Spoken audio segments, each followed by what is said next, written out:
especially that 2 through 5 position. Long wingspans, long athletes. Over the top for Lee, and we're probably going to see a lot of that entry pass in the post tonight from K-State. Just about 2 minutes in and a 2-2 game. Sundell. Glenn, three, got it. She is dynamic as a three-point shooter.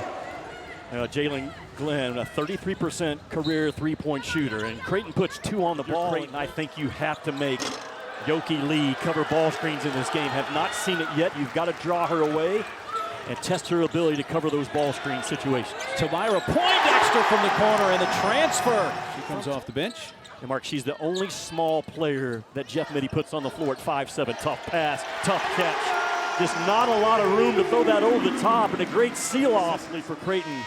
That ball pressure is not enough, and it just allows Sundell to stand there and target it in to Lee with a target hand. The ball pressure. Sides. It's down to 5, and the three is put up, and once again, it's Jalen Glenn. She makes threes, and she gets steals. The rise and the release and the result by 3 and white. Too much of a target inside if you don't. Coach Flannery is now going to use Mallory Brake to defend Lee. So it goes to the outside, and the three knocked down by Walker. Poindexter feeding Lee. Turns, shoots, and one. Mark, what are you going to do? It's too much power to hold off, and Brake is just undersized, doing all she can to battle from behind, and you can't give Lee. Walker feeds her, turning and scoring. She just sealed off Brake. So just over 5 minutes to play in this first half for Manhattan. Leave Lockett alone, and she hits the three from the corner. On Sunday night, didn't win the game, but that is a Bobby Hurley offense loaded up with a talented freshman class. Well, it shoots a really nice three-point shot. The depth of K-State is real this year. I mentioned they have not been to the Elite Eight since 1982, and they are built to get there. Chance for a three-point play here. Well, Creighton returns 4 starters. The only starter not back, as you mentioned, is Imarancic. Three knocked down. Kennedy Townsend.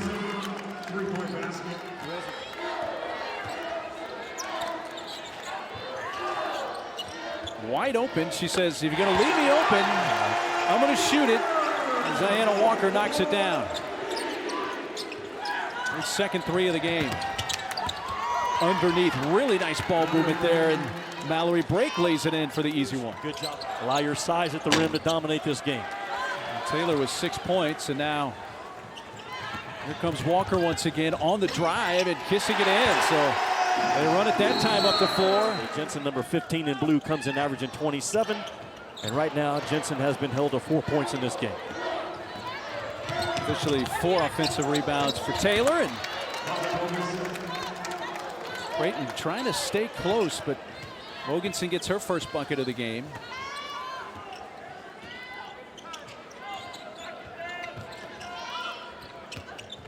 Poindexter. Here's a sides three. Watch. And the kick out pass right in the shot pocket for sides that dial up. Different looking offense without Taylor or Lee on the floor. Now Lester playing the 5 spot. And one for Sundell. And knows how to play the game. Gets crowded by a taller defender. Goes from the right side to the left side finish. I believe they're the first time in the history of the women's AP poll to start unranked and climb as high as number 1 or number 2 in the country. Townsend, 3-point shot. Molly gonna back down Sanchez, turns and scores over. She shoots that fadeaway 12-footer as well as anybody in the women's game. Can basically hold it for the final shot here. Mentioned K-State comes in averaging 87 points a game. They're tracking that number again tonight. Sides. Got another one. I love this kid. Jensen was coming off her first career double-double in their win over Drake. You know, you look at the schedule. I was Lon Kruger. I was going to say. A lot. He's the one Wildcat that I loved growing up. You had to be the guy, the kid from Silver Lake. Yes. Had we not moved from Kansas to Colorado my sophomore year, I was going to transfer to Silver Lake. Really? Really? And learned to be a point guard under his same high school coach, a guy named Ken Darting. That's swished by Morgan Malley. Now look at the points in the paint. 44 of K-State's. And this one is Brooke Littrell, a transfer from Central Missouri. For a deep run in March. Mentioned it a couple of times. They have not been to the Elite Eight since 1982. They feel like this is their year. I've seen nothing the last 2 days in practice or in this game that makes me think they can't get there. Ayoka Lee's come back in with her 4 fouls. They immediately go to her in the low post. And she converts and now has 19 points. That's a deep three from Morgan Malley. We asked Coach Flannery about Morgan at the shoot-around today, and she said, you know, she got a little sidetracked because she had a kind of a nagging hamstring injury in September getting ready for the season, and it slowed her down. Bryce Drew, I saw his brother Scott Drew over the weekend with a win over Arkansas. That's too easy. I feel like I've said that several times tonight. It has been a recurring theme, no question about it. Ayoka now at 23 points. You know, Lee came into the season averaging 19 points, 10 rebounds a game throughout her 6-year career. In 2 of those years, she was sidelined with injury. With a general student body, a fun watch, and hard to guard. Twisting, turning, scoring. Kennedy Townsend's had a pretty nice game off the bench. Really nice game now with 16 to lead Creighton. Back to Ayoka Lee, though. She's working on her 2nd master's degree. This one in financial planning.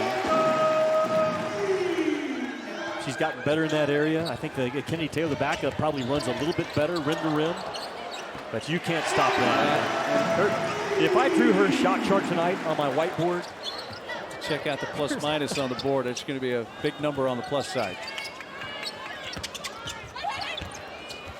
That's a block from Sanchez. This time picked up off the deck by Jamie Horan.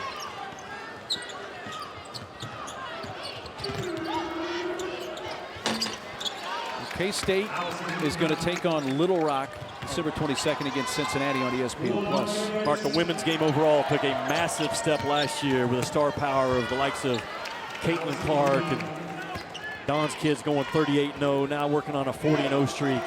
It was a dominating performance tonight by Ayoka Lee and K-State, Jimmy. Well, they're the real deal. They are built to go deep, deep in March.